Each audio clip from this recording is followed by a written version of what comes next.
Welcome to the first session of this Python web application training. In this video, we aren't going to dive straight into writing code. Instead, we'll focus on the essential setup habits that prevent common beginner errors. We'll explore our destination, build a reliable environment, and learn why your terminal is key to everything.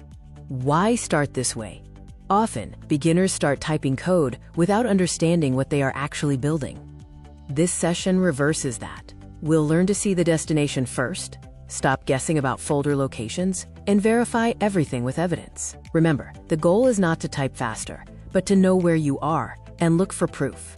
By the end of this video, you will be able to identify the correct project folder, safely build your environment using UV, launch the application, and explain the role of your terminal. Your measurable outcome is having the project dashboard open and running in your web browser. This is your destination, the Career Assistant dashboard. When you see this page, it is your proof that the Python server, your browser, and the database are all successfully connected. You'll navigate between tasks, goals, and jobs, input data quickly, and see progress updates, all while testing the backend through built-in documentation. Before we begin, let's clear up some jargon. The project root is your top-level folder containing the pyproject.toml file. An environment is a private workspace for your packages, created by UV. A local server is a program running only on your machine, and a port is the specific address, 8000, used to access it. Step 1 is proving you are in the correct folder. Most issues arise from being in the wrong place. Use getLocation to check your path, and testPath to ensure pyproject.toml is present. If these don't return the expected results, check that you are inside the inner AI Career Assistant folder and not an outer directory. This is what your folder structure should look like. pyproject.toml is your landmark. It is the contract that tells the system what dependencies the project needs. Avoid the common mistake of working from an outer folder. Close and reopen your terminal to ensure you are consistently in the correct, verified location.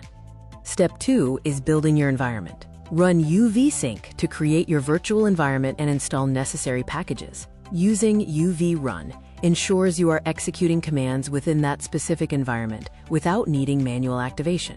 If a command isn't recognized, simply restart your code editor. Let's look at your contract, pyproject.toml. You don't need to memorize it, but know that it manages your project's dependencies, like FastAPI and Uvicorn, and defines your scripts. These are helpful shortcuts, like CPA-web, which prevent you from having to type long, complicated paths to start your application. Step 3 is opening your app. Run UV Run CPA-web to start the server. Remember, the browser is just a client. The real work happens in the terminal, which must stay open to serve your requests. If the browser doesn't launch, you can manually navigate to the local address provided. How do you prove it's alive?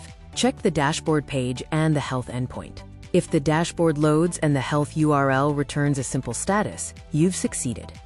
If you encounter a connection error, verify that your terminal is still running, as closing the terminal or pressing Ctrl+C will stop the entire application. If you run into issues, follow the error clinic rule. Identify the symptom and take only the first necessary fix. If UV is not recognized, restart your editor. If you get a refused to connect error, check the terminal for red text. If the port is in use, specify a new port, like 8001. To help understand the architecture, think of it like an office. Your computer is the building, port 8000 is the main door, and the Python server is the worker inside answering requests. The browser is the visitor, and the SQLite database is the filing cabinet where your progress is stored. For our independent exercise, look at the address, http://127.0.0.1:8000. Try to explain what each part represents, the communication method, the machine address, and the port, without using the word server more than once. This helps build your mental model of how the system functions. Finally, before concluding, collect your evidence. Take a screenshot of the dashboard and your active terminal. Practice explaining the setup in plain language, and make a Git commit to document that your environment is verified and ready. Once your dashboard opens reliably, you are ready for session 2. Throughout this video, remember to use AI as a tutor, not a shortcut. If you get stuck, use prompts to help debug specific errors or clarify definitions from the source files. The key rule is to ask the AI to explain and validate your approach rather than asking it to rewrite everything for you. This is a summary of the workflow. Follow these 6 steps in order. Open your folder, verify your location, sync your environment, launch the app, open the health endpoint in your browser, and capture your evidence. You can pause the video here to use this list as your checklist. In the next session, we will move from setup into Python basics, including variables, conditions, and loops. Before you continue to session 2, ensure your dashboard is open and the health endpoint is working correctly. Good luck with your setup.